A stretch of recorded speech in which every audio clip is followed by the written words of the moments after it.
Hello and welcome back to episode 2 of the Wildlife Osteopath Diaries. Now in today's episode we're going to follow up on the hedgehog. I'm going to see how Phyllis the duck, and I'm sorry but she's been given a name because she's not a wild bird. Some of the staff decided to give her a name, so she's now Phyllis, and we're going to see how the Merlin was getting on. So we've got these three amazing creatures to follow up. So without further ado, let's check how the hedgehog's doing. Now this is the hedgehog after just one treatment.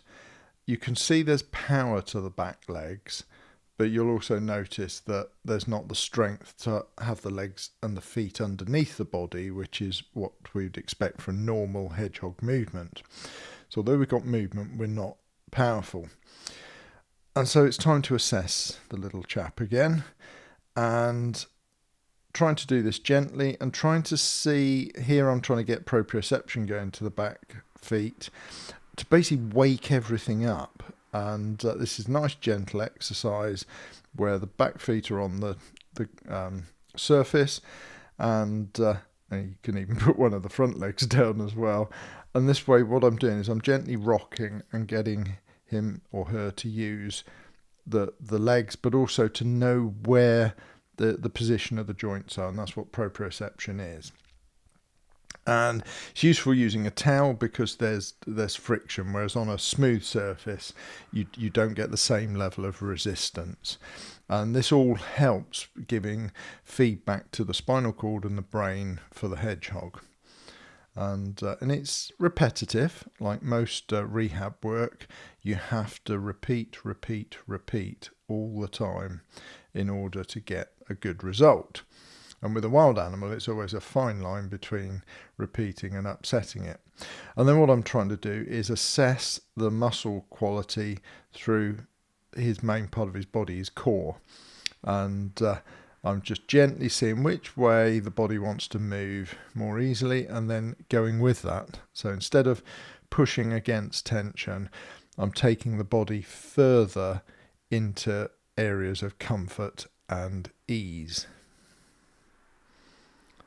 And it's all quite gentle stuff. I'm not using force. It looks like I'm squeezing, but that's because hedgehogs have spiny processes, and when you just touch those, they fold. So it makes it look like I'm squeezing quite hard, whereas in fact I'm being incredibly gentle and rocking to just get, again, more proprioception going through all those joints, not just in the legs, but in the spine itself. And around the hips. And you'll see I'll alter the speed that I'm doing this in order to affect particular muscles and particular muscle groups and the effect they have on their respective joints. And now I'm articulating where the spine leaves the... Great. Well, we'll see how that little hedgehog gets on in further episodes. Now it's time to check on Phyllis the duck. Now the duck we saw in episode 1, feeling somewhat better. You can still see that the wing is dropped, but she's very much happily swimming there with these swans and goose, and she can get in and out of the pool easily. And yeah, she's not in any rush to come back for her second treatment. This is actually a good sign because although she's very, very people orientated, ideally, hopefully she'll get rehomed somewhere where we can actually have her living a sort of a semi-wild life. But she's a cracking little girl, and much against the grain of everything, because she's not a truly wild duck, some of the staff named her Phyllis. And so we're back in the treatment room, and she's trying to reciprocate and groom me whilst I'm trying to assess the shoulder and elbow within her right wing. Yeah, she's fairly friendly with this. Occasionally it would get a little bit exuberant, but she's quite happy. Her posture is one of a very happy duck. She's not aggressive, she's not scared, and the great thing is you could just let her groom your hair whilst feeling the shoulders and that gave her something to do. So she's a very, very social bird. But you can see I'm just assessing around the shoulders here very gently, just rocking and checking between the left and the right. And unfortunately, the right shoulder, you could feel that there were a lot of fibrous tissue around the joint itself.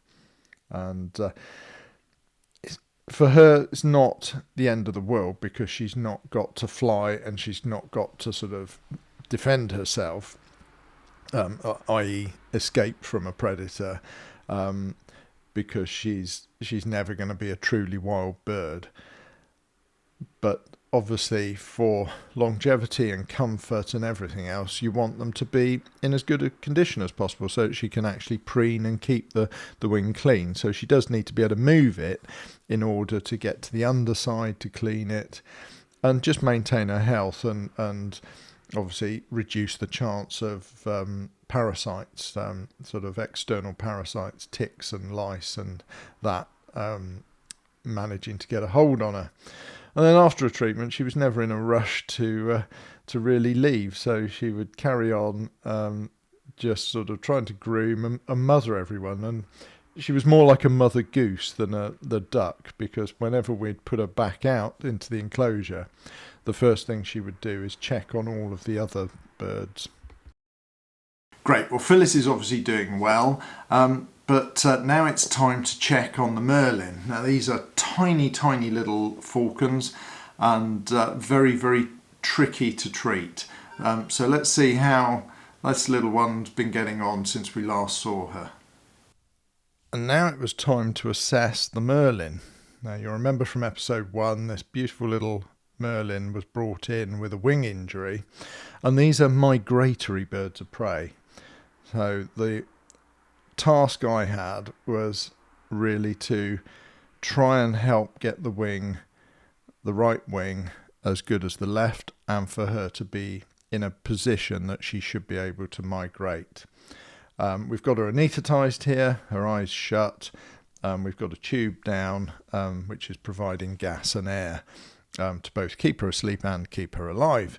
You can see a tail guard on the tail feathers to protect those, because when you've got a bird like this in captivity that is not a captive bred one, they can easily do a lot of feather damage, and that again means that you're reducing their chances of being able to survive back in the wild. Now she's a very, very small bird of prey, and you can see some of the soft tissue injury here, and that is the wrist. That's where your fingers are on the human hand. That's the equivalent on a bird, and there's a lot of damage there, not looking good. Healed up, but there was some permanent muscle damage. The shoulders, though, much better, and the muscles between the shoulder and the elbow much improved.